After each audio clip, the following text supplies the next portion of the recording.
Hello everyone, this is Manish and welcome back to the channel vroom vroom MJ. आज हम जिस bike का review करने वाले हैं वो बहुत ही स्पेशल बाइक है। स्पेशल बाइक इसलिए क्योंकि बहुत ही फेमस बाइक है and the bike is BMW G310 GS and here is the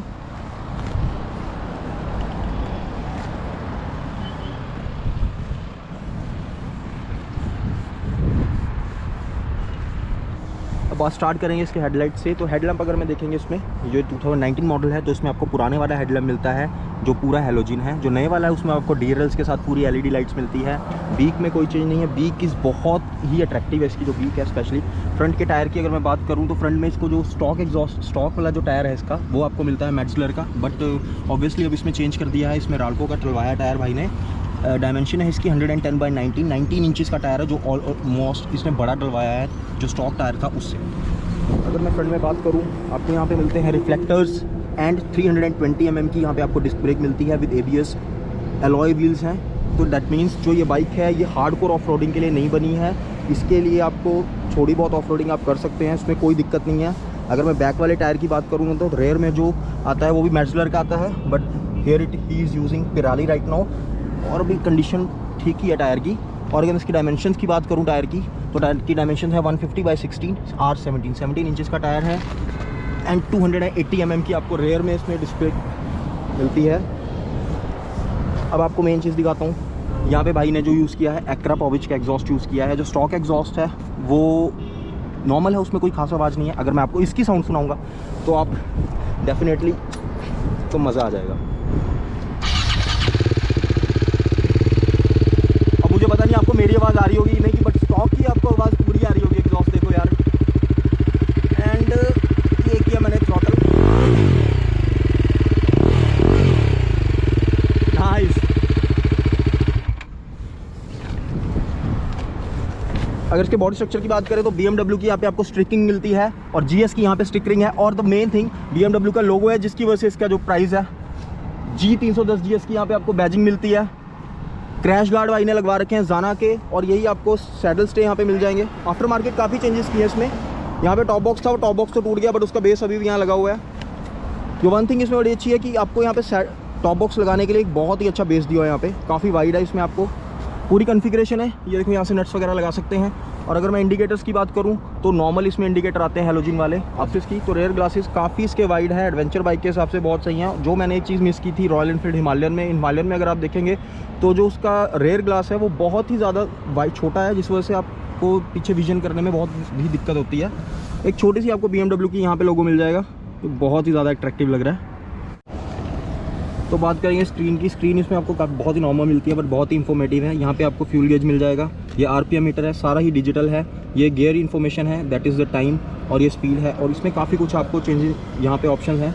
मैं स्टार्ट करता हूँ यहाँ से, तो ध्यान से देखिएगा। फर्स्ट तो आपको ट्रिप का फर्स्ट ट्रिप का ये इन्फॉर्मेशन है, दैट इज़ ट्रिप 2 मोड। ये वाला इंजन का आपको बताता है टेम्परेचर 53 डिग्री सेल्सियस इस टाइम बता रहा है ये। फोर्थ ऑप्शन इसमें जो है ये रेंज दिखा रहा है आपको इस टाइम 242 किलोमीटर चल सकता है फ्यूल टैंक में जो है ऑयल। और ये आपको जो कॉन वन है ये बता रहा है आपको कि आपका 100 किलोमीटर में कितना एवरेज कितना फ्यूल लग रहा है। 4.8 जहाँ आप देख रहे हैं यहाँ पे पर 100 किलोमीटर। और ये कॉन्स 2 जो है ये जब आपकी एक्चुअल में बाइक चलती है तो एक्चुअल में बताता है कि वो कितना लीटर कंज्यूम करेगी। आपके चलाने के हिसाब से वो डिपेंड करेगा। दिस इज़ द स्पीड की आप एवरेज कितना स्पीड चला रहे हैं इसमें। एंड ये डेट है, मतलब काफ़ी इन्फॉर्मेशन दी हुई है स्क्रीन में। छोटी सी स्क्रीन में काफ़ी कुछ आपको इन्फॉर्मेशन यहाँ पे मिल जाएगी। यहाँ पे देखो ये भी जो वाइज़र आप देख रहे हैं ना, ये भी आफ्टर मार्केट है क्योंकि जो कंपनी का वाइज़र आता है फिटेड वहाँ पे वो बहुत ही छोटी हाइट का होता है। तो वाइज़र के साथ यहाँ पे इन्होंने पूरी यहाँ पे एडजस्टमेंट करके एक पूरा फ़ोन स्टैंड यहाँ पे फिट किया हुआ। तो काफ़ी मतलब आफ्टर मार्केट है, इसमें आपको बहुत चेंजेस मिल जाएंगे। बात करूँगा अगर हैंडल बार्स की तो this is the kill switch button, और ये बटन आपका है इंजन स्टार्ट का। यहाँ पे आपको इस तरफ मिल जाएगा इंडिकेटर्स के लिए, this is for the dipper, ये आपका इंडिकेटर्स हो गया। And this is for the high beam and low beam, ये आपका हॉर्न का बटन हो गया। और काफ़ी कुछ मतलब हैंडल बार्स में आपको यहाँ पे चीज़ें मिल गई है। अब मैं बात करूँ यहाँ पे बाग बस्टर के आपको हैंडल बार्स मिल जाएंगे जो नकल गार्ड्स है। कंपनी फिटेड इसमें नहीं आते हैं, आपको विदाउट एनी नकल गार्ड्स ये बाइक मिलती है, जो कि एक बहुत ही डिसअपॉइंटिंग चीज़ हम कह सकते हैं कि इतनी बड़ी बाइक में आपको ये छोटी सी चीज़ कंपनी नहीं दे रही है। यहाँ पे ब्लूटूथ कनेक्टिविटी का कोई भी ऑप्शन नहीं है इस बाइक में। हूँ इसके फ्यूल टैंक की, तो इसमें आपको मिलता है 11 लीटर का फ्यूल टैंक। यार जो एक बहुत ही डिसअपॉइंटिंग चीज़ लगी मुझे, क्योंकि एक एडवेंचर बाइक में आप सिर्फ 11 लीटर का फ्यूल टैंक दे रहे हो, तो RC 200 में भी यार 13 लीटर का फ्यूल टैंक आता है। तो BMW को ये चीज़ सोचनी चाहिए कि फ्यूल टैंक तो एटलीस्ट यहाँ पे 15-16 लीटर का होना चाहिए था। बात करूँगा मैं इसकी सीट की, जो इस बाइक में मुझे अब तक की सबसे अच्छी चीज़ लगी कि इसकी जो सीट है वो बहुत ही ज़्यादा कुशन है, बहुत ही ज़्यादा सॉफ्ट है और राइड के लिए बहुत ही ज़्यादा कंफर्टेबल है। इसकी जो एक सबसे बेस्ट पार्ट मैं आपको बताऊंगा कि इसकी जो सीट हाइट है वो है 850 mm। But the thing is कि जब आप इसको यूज़ करते हैं, जब आप इस पर बैठते हैं ना, तो ये 2-3 इंच वैसे ही प्रेस हो जाती है, तो इतनी दिक्कत नहीं आती। मैंने जो शॉर्ट राइडर्स को भी इस बाइक को काफ़ी राइड करते हुए देखा, तो उनसे भी मैंने पूछा था, तो उन्होंने भी मुझे ये बताया कि इस बाइक को चलाना बहुत ही ज़्यादा आसान है, बहुत ही ज़्यादा कंफर्टेबल है। So finally it's time to introduce the owner of this lovely bike, and here is Mr. Rehan, मेरे बहुत अच्छे दोस्त। हाय रेहान, कैसे हैं भाई? All good man, all good. यार फर्स्ट ऑफ ऑल कॉन्ग्रेचुलेशन यार, बहुत ही ऑसम बाइक है आपके पास, मतलब देख के खुश हो गया मन कि क्या बाइक है। तो यार भाई कुछ सवाल जो मुझे जी बताइए। और उन लोगों को जानने हैं जो GS 310 लेना चाहते हैं, ठीक है? तो रेडी हैं आप? जी बिल्कुल। छोटे मोटे क्वेश्चन होंगे, ज़्यादा बड़े नहीं। जी बताइए। फर्स्ट ऑफ ऑल मैं ये जानना चाहता हूँ कि आपको कितना टाइम हो गया है बाइक यूज़ करते हुए? मुझे अप्रॉक्स 3 साल होने वाला है। 3 साल होने वाले हैं। अप्रैल में मेरे को 3 साल हो जाएगा ये। तो ऑलमोस्ट आपने 31,000 किलोमीटर राइड भी कर दिया है। अप्रॉक्स मतलब 3 साल में 31,000 मैं क्रॉस कर चुका। तो मुझे बताएंगे कुछ स्पेसिफिक ऐसी डेस्टिनेशन जो आपने इस पे राइड की हो? स्पेसिफिक डेस्टिनेशन बताना चाहूँगा। जैसे ही मैंने बाइक ओन करी थी, उसके 2 महीने बाद मैं लद्दाख के लिए, मेरा प्लान था, तो मैं लद्दाख के लिए मैं चला गया। ग्रेट, मतलब आपने पहली राइड ही लद्दाख की इससे? तो पहली राइड मैंने जब करी तो उस टाइम भी काफ़ी सारे मतलब प्रॉब्लम आई थी इस बाइक में। एक्चुअली जो इसकी प्रॉब्लम चलो बताता नहीं हूँ, ठीक है? डेस्टिनेशन ही था। पहले मैंने लद्दाख करी, ठीक है? उसके बाद हम चितकुल गए हैं, और उसके बाद हम चितकुल तो हमने साथ ही किया था। Exactly। स्पीति उसके बाद हमने साथ किया था। हमने साथ किया, फिर उसके बाद हमने स्पीति भी साथ किया। तो ये हमारे लॉन्ग, जो मेरी इस बाइक के साथ थी, वो लॉन्गेस्ट डिस्टेंस तक। तो मतलब कैसा एक्सपीरियंस था इस पे आपको राइड करने का? क्योंकि मुझे जहाँ तक पता है आपके पास KTM 200 ड्यूक होता था पहले। हाँ। तो उसमें और इसमें आपको कितना चेंज लगा चला के? डेफिनेटली ज़मीन आसमान का अंतर है। ज़मीन आसमान का जब अंतर है। मेरे पास KTM बाइक थी तो मेरे को लॉन्ग टूर करने का इतना कोई शौक नहीं था, और मुझे इतनी नॉलेज भी नहीं थी।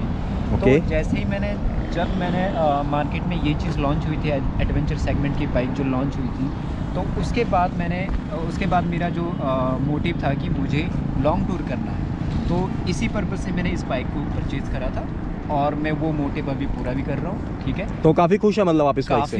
काफ़ी खुश हूँ।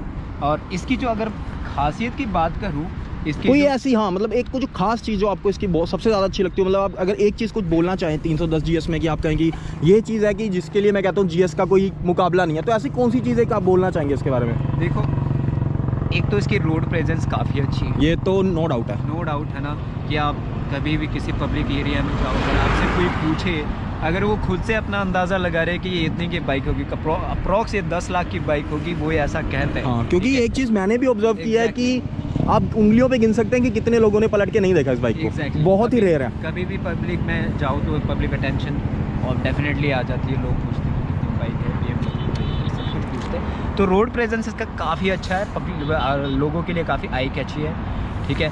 देन उसके बाद अगर मैं इसकी सबसे अच्छी खासियत की बात करूँगा तो इसका जो कम्फर्ट लेवल है, राइडिंग कंफर्ट लेवल, वो तो मैं स्पीति में देख ही चुका हूँ कि हम किस कंफर्ट में थे और आप किस कंफर्ट में थे। जब हम स्पीति में थे तो जब ये ऑफ राइडिंग में जब ऑफ रोड है, तो ऑफ रोड में जब भी राइडिंग करते हैं ना, इसका जो पोस्चर है, जो इसका सस्पेंशन जो इतना बेटर काम करता है, इससे बेटर कोई बाइक इससे हो ही नहीं सकती मेरे लिए। I agree.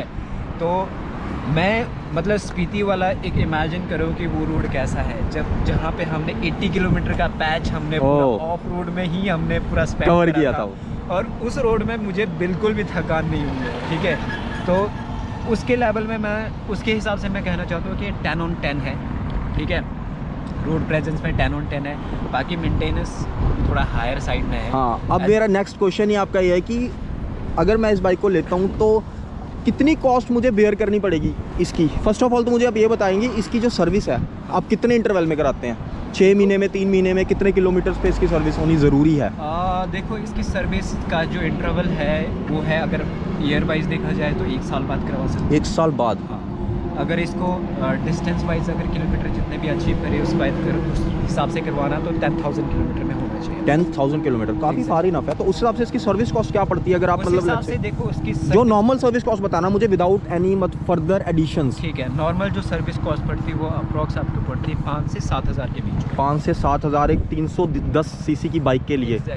तो बाकी थोड़ी ज़्यादा है। हाँ, डिपेंडिंग ऑन द कंडीशन। अगर आपकी फर्स्ट सर्विस है तो आपकी 4,000 तक में हो जाएगी। ओके। सेकंड सर्विस में आपको समथिंग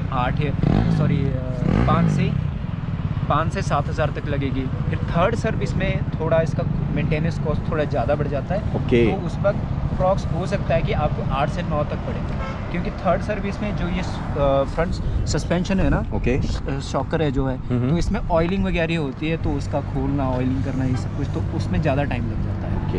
तो उसके वजह से इसकी सर्विस कॉस्ट ज़्यादा पड़ जाती है। बाकी अगर इसमें अगर छोटा मोटा कोई मेंटेनेंस पार्ट ही है, जैसे कि अगर ऑयल सर्विस करवाना है या चेन लूप करवाना है, या अगर कैजुअल लिया जाए तो वो 4 से 5,000 के बीच में होगा। ठीक है, डिपेंडिंग ऑन मतलब अगर एवरेज लेके चले तो 5 से 6,000 की सर्विस कॉस्ट है विदाउट एनी फर्दर एडिशंस। हाँ, बट मैं ये कहना चाहता हूँ कि जैसे अदर बाइक में अगर देखा जाए तो उसमें आपकी सर्विस इंटरवल है जो वो है 7 से 8,000 के बीच में होती है। हाँ। ठीक है, तो इसमें जो सर्विस इंटरवल रेशो है वो 10,000 किलोमीटर है, तो उसके हिसाब से प्राइस मतलब ऑलमोस्ट मतलब बराबर ही पड़ता है। जैसे अगर मैं अपनी ड्यूक 250 की अगर मैं बात करूं तो उसकी 3,000 की सर्विस कॉस्ट है और 6 महीने में वो करानी ज़रूरी है। तो अगर मैं उस हिसाब से चलूँ तो साल में वो भी फिर 6,000 के आसपास पहुँच ही गई। हाँ। तो उस हिसाब से अगर देखा जाए तो इतनी भी महंगी नहीं है इसकी सर्विस कॉस्ट। हाँ, अगर आप वन टाइम पे कर रहे हो तो डेफिनेटली एक बंदे को लगता है कि यार अब के बहुत पैसे लग रहे हैं। बट क्या होता है कि कुछ टाइम बाद जैसे अगर सर्विस इंटरवल आ जाता है, जब सर्विस करवाने जाते हो तो वहाँ पे प्रॉब्लम सिर्फ आपकी सर्विस की नहीं होती, कुछ और भी प्रॉब्लम आ जाते हैं, तो आपका बिल डेफिनेटली बड़ा हो जाता है। तो ये तो अभी तक अगर मैं आपसे पूछूं कि आप इसमें मैकेनिकल मतलब कितने मतलब पार्ट्स चेंज कर चुके हैं, जैसे लेट्स से अगर मैं चेन सेट की बात करूं आपके चेन सेट, हाँ मतलब चेन सेट जो हुआ मेरा चेंज इसमें हुआ है वो 22,000 और चेन कॉस्ट क्या पड़ी आपको इसकी? चेन कॉस्ट मेरे को पड़ी थी अराउंड 4,500 रुपीज़ 4,500 की पड़ी थी, और इसको इंस्टॉल करने में लेबर चार्ज के साथ में इंक्लूड अप्रॉक्स 6,000 तक पड़ गया था। 6,000 एक चेन सेट के यार, मतलब पार्ट्स काफ़ी महंगे हैं BMW के अगर हम बात करें। पार्ट्स इतने, आई थिंक पार्ट्स इतने महंगे नहीं हैं जितना महंगा उनका लेबर चार्ज है। तो बैटरी या कुछ और ऐसा चेंज अगर अभी आपने कराया इस बाइक में फिलहाल? बैटरी इस बाइक में अगर देखो BMW की 310 GS की जो सेगमेंट की बाइक है ना, इनमें बैटरी की प्रॉब्लम सभी बाइक। तो मतलब एक नेगेटिव पॉइंट आप बोलते हैं इस बाइक का? ये नेगेटिव पॉइंट है। मैं कहना चाहूँगा कि जब मैंने इस बाइक को लिया था, जब मैं लद्दाख गया था, तभी से ही इस बाइक में बैटरी की प्रॉब्लम, मतलब from that first trip onward, मतलब जब से आपने लिया तब से ही बाइक ऐसे प्रॉब्लम कर रही है? एक्चुअली इनकी मैन्युफैक्चरिंग प्रॉब्लम थी। ठीक है, इनका जो ये एक्चुअली BMW वाले ने खुद भी ये एक्सेप्ट करा था कि ये प्रॉब्लम है। फर्स्ट ऑफ ऑल मुझे आप एक चीज़ और बताएं, सॉरी टू कट यू, कि इसमें जो बैटरी यूज़ हो रही है किस कंपनी की यूज़ हो रही है? वो BMW की खुद की ब्रांड। अच्छा, इनबिल्ट है? हाँ, इनबिल्ट कंपनी है। फिर उसके बाद जब मैंने चेंज किया, पहले तो क्या हुआ था कि जब मेरी बैटरी रिप्लेसमेंट हुई थी तो BMW वाले ने खुद ही अपनी बैटरी रिप्लेस की। उसके बाद उन्होंने सजेस्ट किया कि तुम एक्साइड का लगा दो। ओके। तो अभी करंटली इस पे जो बैटरी है वो एक्साइड की बैटरी लगी है। एक्साइड की बैटरी है, बट परफॉर्मेंस ठीक है, मतलब वो काम कर रही है। क्योंकि आई रिमेंबर स्पीति में बहुत प्रॉब्लम हुई थी, तो मेरी बाइक से जंप स्टार्ट करना पड़ा था इसको। स्पीति में बहुत प्रॉब्लम हुई थी एक्चुअली, इसकी बैटरी काफ़ी ड्रेन होती है। तो जहाँ तक मेरे को अजीम होता है कि इसकी बैटरी की प्रॉब्लम नहीं है, वो इसकी मैकेनिकल की प्रॉब्लम। ओके। जहाँ तक मुझे अजीम होता है, क्योंकि कोई भी अगर बैटरी डाल के देखो तो बाइक तो सही चलनी चाहिए ना कुछ टाइम बाद, बट यहाँ पे प्रॉब्लम ये है कि इसकी मैकेनिकल में कोई प्रॉब्लम है कि वो बैटरी को या तो ओवर चार्ज कर देती है या कुछ कर देती है, जिसके वजह से ना बैटरी का जो पावर है ना वो ढंग से चल नहीं पाता। तो भाई इसकी माइलेज क्या, मतलब अगर माइलेज की बात करें तो कितना माइलेज निकाल देती है एवरेज? इसका जो फुल टैंक में जो रेंज है वो अप्रॉक्स है 250 का रेंज है। तो 11 लीटर का फ्यूल टैंक इसमें है। हाँ, और अगर आप कह रहे हैं 250, उसके हिसाब से तो 20 to 23, 24 नहीं, उसके हिसाब से मान लो, क्योंकि इसमें क्या बोलते हैं रिजर्व भी है। 1 लीटर का रिजर्व है, तो अप्रॉक्स ये मेरे को 25 से 30 के बीच का वो दे देती है, मेरे को एवरेज दे देती है। 25 to 30 दे देती है, मतलब डिपेंड करता है आप कैसा चला रहे हैं और कैसी जगह पे चला रहे हैं। हाँ, ये तो बहुत एक बड़ा फैक्टर है। तो रेहान भाई मुझे एक बात बताओ कि जब आपने ये बाइक ली थी तो क्या आपने सोचा हुआ था कि आपके BMW ही लेनी है या कोई और ऑप्शन नहीं था आपके पास उस टाइम बाइक लेने का एडवेंचर में? जब मैंने अपनी KTM 200 बेची थी तो उसके बाद मेरा प्लान था कि मैं गाड़ी लूँ। ओके। तो गाड़ी लेने के लिए एक्चुअली घर वाले के परमिशन लिए थे, घर वालों ने कहा कि मना कर दिया कि ज़रूरत नहीं है तो मत ले। तो फिर मैंने सोचा कि मैं बाइक ले लेता हूँ। फिर उस टाइम पे ये रिसेंटली लॉन्च हुई थी। हाँ, 2019 में बाइक लॉन्च हुआ। ये बाइक लेने का मेरा बिल्कुल भी कोई प्लान नहीं था, ठीक है। प्लान मेरा था TRK 500 का। ओह नाइस, ठीक है। तो TRK 500 का मेरा प्लान था, बट प्रॉब्लम क्या थी कि उस वक्त चंडीगढ़ में इसकी कोई डीलरशिप नहीं थी। या तो हाँ, या तो अगर तुम्हें बाय करना है तो तुम दिल्ली जाकर बाय कर सकते, मुझे उतना दूर जाके कोई बाय नहीं करना था। तो उस वक्त मेरे पास ऑप्शन मैं TRK था और ये थी और हिमालयन था। हिमालयन, ठीक है। हिमालयन में मैं जाना ही नहीं चाहता था। फिर मेरे पास ऑप्शन ये बचा था कि BMW था। तो फिर मैं BMW के लिए ही गया था उस वक्त। बाकी स्पेसिफिकेशन के हिसाब से मतलब ऐसा कुछ नहीं था। बाकी ऑफ रोड में मुझे काफ़ी मतलब एक्सप्लोर करना था, इस वजह से मैंने ये बाइक चूज़ करा था। अच्छा भाई, एक मुझे सवाल का जवाब चाहिए कि अभी जब ये लॉन्च हुआ ना, उसके कुछ महीनों बाद KTM ने अपना 390 एडवेंचर लॉन्च किया था। आई थिंक ये लॉन्च करने के काफ़ी टाइम बाद KTM हाँ, ऑलमोस्ट 7-8 महीने बाद वो लॉन्च हुआ था। आई थिंक 1 साल के बीच में हुआ था।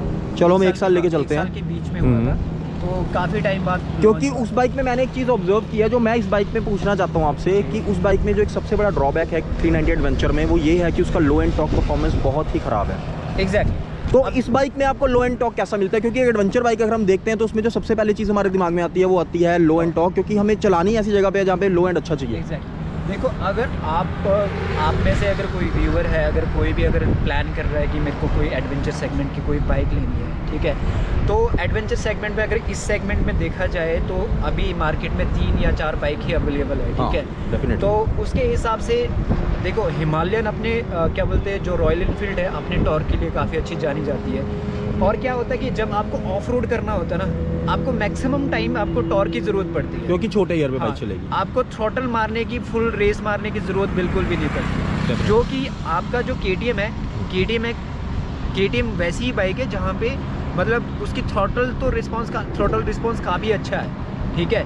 तो बट उसका जो लो एंड टॉर्क है ना, वो इतना अच्छा नहीं है। बाकी इस बाइक का लो एंड टॉर्क काफ़ी बेस्ट है, ठीक है। हिमालयन का इससे बेस्ट हो सकता है, ठीक है, बट हिमालयन से थोड़ा नीचे देखा जाए तो इसका लो एंड टॉर्क काफ़ी अच्छा है। हाँ, क्योंकि अगर मैं हिमालयन की बात करूंगा तो हिमालयन में आपको 24 का हॉर्स पावर एंड 32 का टॉर्क मिलता है। तो डेफिनेटली वो रेशियो आपको एक बताती है कि उसका लो एंड टॉर्क अच्छा है। और अगर हम GS की बात करें तो GS में 33 का हॉर्स पावर आता है, 28 का इसमें आपको न्यूटन मीटर टॉर्क मिलता है, 310 GS में। तो जो अगर आप इसकी रेशियो देखेंगे तो उस रेशियो के हिसाब से मुझे लगता है इसकी जो लो एंड टॉर्क है काफ़ी अच्छा होगा, क्योंकि 390 एडवेंचर में 43 के हॉर्स पावर के साथ आपको 37 का न्यूटन मीटर टॉर्क मिलता है। तो जो वो डिफरेंस आता है, वो डिफरेंस आपको कहीं ना कहीं दिक्कत देता है। सिटी राइड में स्पेशली आपको बहुत दिक्कत होगी एडवेंचर बाइक वो चलाने में, 390 एडवेंचर जो मैंने खुद फील किया उसको चला के। तो हाँ, मैं ये कह सकता हूँ कि 310 GS में ये चीज़ आपको एक बहुत अच्छा ऑप्शन है। तो आप ये भी एक प्लस पॉइंट कह सकते हैं इस बाइक का। बाकी अगर इसकी पावर की बात करें, जो स्टॉक पावर जो है इसका, ये है अराउंड 33 पॉइंट समथिंग कुछ, 33.4 और 5। बाकी जो मैंने ये एग्जॉस्ट लगाया है एक्रापोविक का, तो इसके वजह से भी आपका टॉर्क जो पावर है वो इंक्रीज हो जाता है 1.5। तो मतलब आपने आप मुझे एक चीज़ बताएंगे कि जब आपने बाइक ली थी तो बाइक लेते ही आपने एग्जॉस्ट चेंज कराया था? नहीं, एक्चुअली मैंने बाइक स्टॉक ली थी। ओके। इसके बाद उसके 1 महीने बाद मैंने ये तो आप मुझे एक चीज़ बताएंगे कि जब आप इस बाइक का जो एग्जॉस्ट है स्टॉक एग्जॉस्ट में चला रहे थे और जब आपने ये एक्रापोविक चलवाया तो उसमें आपको कुछ फ़र्क लगा पावर में? बहुत फ़र्क है, बहुत फ़र्क है, बहुत फ़र्क है। आपको इनिशियली जो पंच मिलता है ना थ्रॉटल में, वो आपको मिलता है। भाई एक बात बताओ मुझे, आपको ये एक्रापोविच की कॉस्ट क्या पड़ी? ये आपने मेरे हिसाब से फुल सिस्टम एग्जॉस्ट है, स्लिप ऑन नहीं है? ये एग्जैक्टली ये फुल सिस्टम एग्जॉस्ट है। ये मेरे को उस वक्त पड़ा था अप्रॉक्स 56,000 का पड़ा। 56,000 का आपको पूरा सेगमेंट पड़ा था ये। तो ये सिंगल सिलेंडर इंजन है, तो इस वजह से ये कॉस्ट बहुत ही ठीक है, क्योंकि अगर ये गलती से ट्विन सिलेंडर होता तो यही कॉस्ट ऑलमोस्ट डबल हो जाती।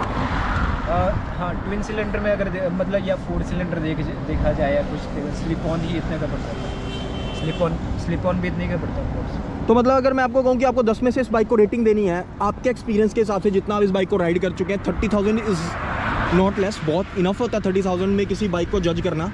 तो आप क्या मतलब इसको कितनी रेटिंग देंगे अगर ऑनेस्ट रेटिंग आपको देनी हो? मुझे अगर इसकी ऑनेस्ट रेटिंग देनी है तो मैं इसमें सारी चीज़ें कैलकुलेट करके अगर मैं इसका रिव्यू दूंगा या कोई रेटिंग दूंगा तो अप्रॉक्स 7 या 8 के बीच में। तो मतलब उस बेस पे हम कह सकते हैं कि इसमें प्लस पॉइंट ज़्यादा है, नेगेटिव पॉइंट्स कम है। एग्जैक्टली, नेगेटिव पॉइंट सिर्फ ये है कि आपका मेंटेनेंस कॉस्ट काफ़ी ज़्यादा है, ठीक है। अगर आप इसको सर्विस करवाने जाओगे तो इसके पार्ट्स काफ़ी महंगे हैं, ठीक है, पैड। और सेकंड चीज़ इसकी जो मैन्युफैक्चर डिफेक्ट था, इसमें जो बैटरी का प्रॉब्लम था वो भी डाउन साइड है इसका, ठीक है। बाकी अगर कंफर्ट के हिसाब से, राइड क्वालिटी के हिसाब से, क्या बोलते हैं, पावर विद टॉर्क के रेशो के हिसाब से तो काफ़ी बेस्ट है। तो मतलब आउट ऑफ 10 मतलब 7 इज़ अ काफ़ी अच्छा पॉइंट है। और मतलब काफ़ी जजमेंटल है इसके लिए, काफ़ी जजमेंटल है, कुछ भी बोल। चलो thank you so much Rehan भाई, आपने काफ़ी इन्फॉर्मेशन दे दी मुझे इस बाइक को लेके। अगर मैं खुद इस बाइक को लेना चाहूँ तो मुझे लगता है कि जितनी इन्फॉर्मेशन मुझे चाहिए थी वो उतनी मिल गई है। तो मुझे लगता है जो इस वीडियो को देख रहा होगा उसको भी काफ़ी इनफ इन्फॉर्मेशन इस बाइक के बारे में मिल चुकी होगी। शुक्रिया। तो बहुत अच्छा लगा आपसे बात करके, बहुत ही अच्छी लगी मुझे आपकी बाइक। तो फ्यूचर में अगर प्लान होगा तो डेफिनेटली BMW के बारे में सोचेंगे, पर अभी ऐसा कुछ हमारे दिमाग में भी नहीं है। तो आई होप गाइज आपको ये वीडियो अच्छा लगा होगा। जितनी इन्फॉर्मेशन मैं दे सकता था मैंने आपको इस बाइक के बारे में दे दी। अगर आपको कुछ और जानना है तो मैं आपको कमेंट्स में, रेहान भाई का चैनल है व्लॉग, एक भाई भी वीडियो ब्लॉगर करते हैं, मैं उनकी एक डिस्क्रिप्शन चैनल की दे दूंगा। एंड आपको कुछ भी पूछना है तो मुझे कमेंट्स में मेंशन कर सकते हैं, मैं आपको जल्दी से जल्दी जवाब देने की कोशिश करूँगा। तो अभी तक अगर आपने चैनल को सब्सक्राइब नहीं किया है तो प्लीज़ जल्दी से चैनल को सब्सक्राइब कर लें, क्योंकि जो अगली वीडियो आने वाली है वो भी मेरे एक बहुत ही प्यारे मित्र हैं जो विशाल शर्मा, उनकी 390 एडवेंचर के बारे में आपको मैं पूरी एक्सप्लेनेशन दूंगा, 390 ड्यूक के बारे में, सॉरी। तो प्लीज़ चैनल को जल्दी से सब्सक्राइब कर लें and thank you so much, see you in the next video.